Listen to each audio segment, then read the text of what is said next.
Today's conversation is about one of the most valuable things we all have, and often overlook, time. It's inspired by Brent's Rivr Notes post, Your 8,760 Hours. We'll explore how most of our time gets used, what's actually left, and why being just a little more intentional with our hours can lead to big shifts in how we live, lead, and feel. It's not about doing more, it's about choosing better. Because when you realize how few truly open hours you have each day, the real question becomes, how do you want to spend them? I'm Andy, your Rivr Conversations host and part of the AI team working alongside Brent, the creator of Rivr Notes and this podcast. Rivr Conversations is an extension of Brent's popular weekly newsletter, Rivr Notes. Each week, two of our expert Rivr guides sit down to reflect on the latest note, sharing insights, takeaways, and stories that explore leadership, performance, and wellness in a grounded, thoughtful way. With that in mind, let's step into the Rivr and hear what our guides uncovered in this week's journey. Hello, everyone. Looking forward to today's conversation. We're exploring something that, it touches every single one of us in exactly the same way. It doesn't matter who you are, where you are. We all get the same amount, time. Specifically, we're looking at those 8,760 hours in a year. It's the great equalizer, isn't it? It really is. Everyone starts with that same number. No more, no less. And today, we're digging into where those hours actually go. We're using Brent's Rivr Notes, specifically his piece, Your 8,760 Hours, as a starting point. The aim is to unpack it, maybe find some surprising facts, some practical takeaways about how we use this, incredibly precious resource. And I think that's where it gets really fascinating. Because the quantity is fixed, sure, but the difference, the real story, is in what we choose to do with it. That choice, that's the core of it. That's what we're exploring based on Brent's reflections. Okay, yeah, let's unpack that. Let's start with what Brent calls the non-negotiables. These are the basics, right? The things that just have to happen. The foundations of daily life. First up, the really big one, sleep. Brent estimates aiming for that healthy 8 hours a night. That comes out to 2,920 hours a year. Which is huge. That's a third of your entire year right there. A full third. And Brent emphasizes it's not just the hours, it's the quality, right? Yeah. That restorative aspect. Absolutely. He really stresses that point in the note. Good quality sleep isn't just downtime. It actually makes your waking hours better, more effective. He frames it almost like an investment. Prioritize good sleep and you might actually gain more productive time, maybe even add years down the line. Right. It's not lost time, it's preparation time. Exactly. Perhaps the best time management technique there is, in a way. I definitely feel that difference on days after good sleep. Okay, so next, essential. Eating. And this covers everything around food, not just chewing. Yeah, the prep, the shopping, the deciding what to eat. Yeah, staring into the fridge. Brent puts this around, 2 hours a day? That's the estimate, which adds up. It does. 730 hours a year. That's about 8% of your time. Seems like a lot, but when you break down all those little food-related tasks... It makes sense. And what's interesting in Brent's take is how even this time can be, elevated. Being mindful, maybe sharing meals, enjoying the process. It turns it from just a chore into something potentially enriching. Yeah, another way to sort of invest the time rather than just spend it. I like that. Okay, and then there's the wellness routine. Gym, yoga, walks, meditation... whatever keeps you going. Staying human, as you said earlier. Brent estimates about 10 hours a week for this. That's the figure used. So another 520 hours a year, roughly 6% of your time. So let's just pause there. If we add those up, sleep, food, wellness, these basic survival and maintenance things. Okay. We're already talking about nearly half your year. About 4,170 hours, or 48% spoken for. And Brent's point, again, is that investing well here, quality sleep, mindful eating, consistent movement, it pays back. It fuels everything else. It manages your energy, which makes the other half of your time, that other 52%, much more effective. That spending versus investing idea is really key, isn't it? Especially when we move to the next block, work. Yes. The structured chunk for most people. Yeah, for many, this defines the week. Brent uses an estimate of 50 hours a week on the job. Which might even be conservative for some folks these days. Could be. But even at 50 hours, that's 2,600 hours a year. A solid 30% of your total time. Right. So add that to the essentials. And now we're up to roughly 80% of the year accounted for. Sleep, eating, wellness, work. 80% gone. That really puts it in perspective. So much time is allocated before we even get to, free choice. It does. It highlights how precious that remaining time actually is. And we also need to factor in what Brent calls daily transitions, that sort of gearing up time in the morning and winding down time at night. The buffer zones between activities. Right. Exactly. Getting ready, commuting maybe, shifting out of work mode. He estimates about 1.5 hours a day for this. Yeah, about that. Which is another 548 hours a year, give or take. So over 6% of your time just transitioning. And it might seem like wasted time, but Brent suggests it's actually vital.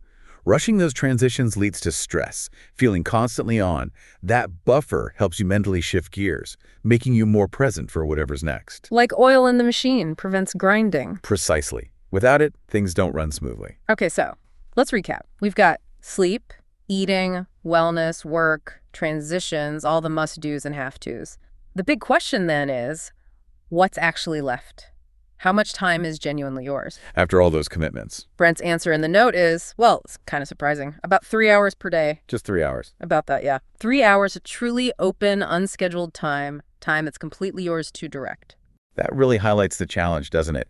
If 80-something% is structured or essential, those remaining 3 hours become incredibly valuable. So the crucial question Brent raises is, what are you doing with that pocket of potential? What choices shape those few hours? Yeah, because this is where it gets, well, Brent uses the word slippery, where time can just sort of disappear. The disappearing hours. Exactly. We know the usual suspects, right? Brent points them out. The endless scroll on social media, mindless TV watching, maybe just having noise in the background that doesn't really add anything. The easy defaults.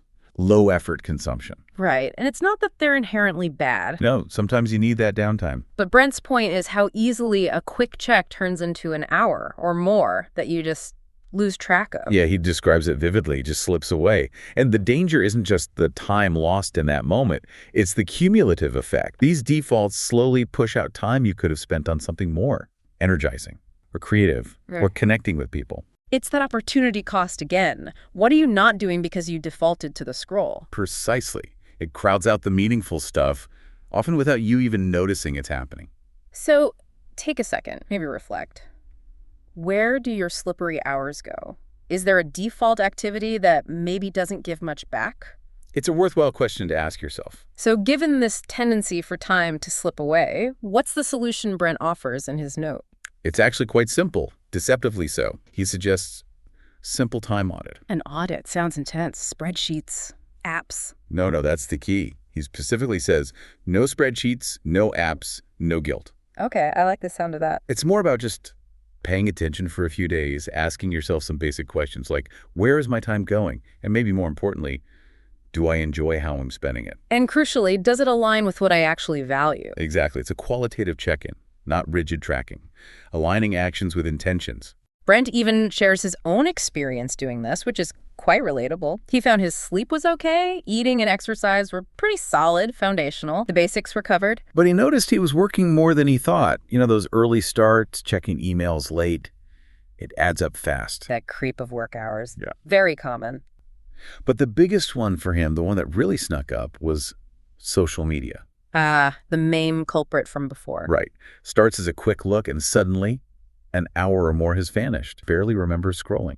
Why do you think that particular activity is so sticky based on Brent's insights? Well, he touches on how it's designed to be sticky. The infinite scroll, the variable rewards, it hooks our brains. It's super low friction, always there, easy to access, doesn't demand much effort. It's the path of least resistance when you have an unstructured moment. But the real cost, as Brent highlights, is what that hour displaces. It's an hour not spent reading or planning something fun or talking to someone you care about or even just sitting quietly. It quietly erodes the space for things that might actually bring more meaning or energy. That contrast is powerful. The passive consumption versus active engagement or creation. It really frames the choice clearly. Which brings us sort of full circle to the real opportunity Brent talks about in your 8,760 hours. Time is finite. We can't magic up more hours. That's the reality. Can't argue with the math. But the power we do have, and this is Brent's core message, I think, is deciding how we use the hours we've got.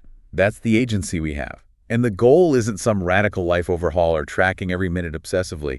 Brent really emphasizes it's not about perfection. It's about intentionality. Just checking in sometimes. Exactly. Just checking in, asking, is how I'm spending my time aligning with what matters to me? Does it bring joy or energy or curiosity?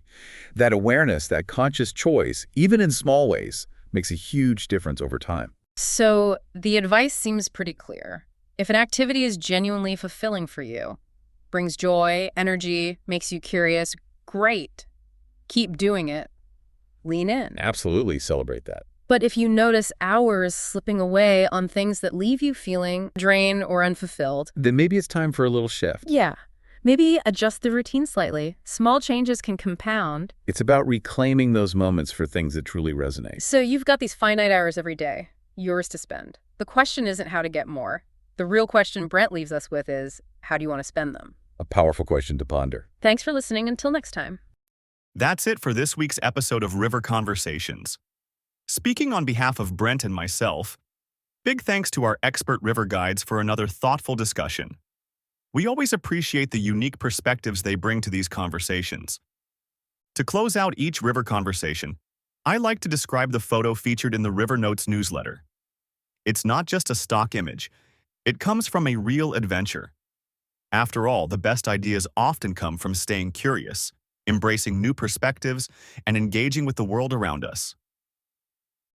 This week's photo was taken in a hidden canyon deep in the desert southwest, a place that feels both ancient and otherworldly.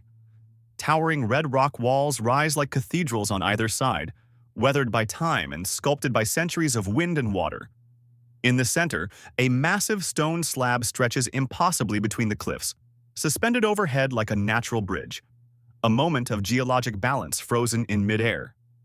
Below, a patch of green trees pushes up through the dry canyon floor, catching the morning light. Their color stands out boldly against the warm reds and shadowed stone, a quiet act of resilience in the middle of this vast open stillness.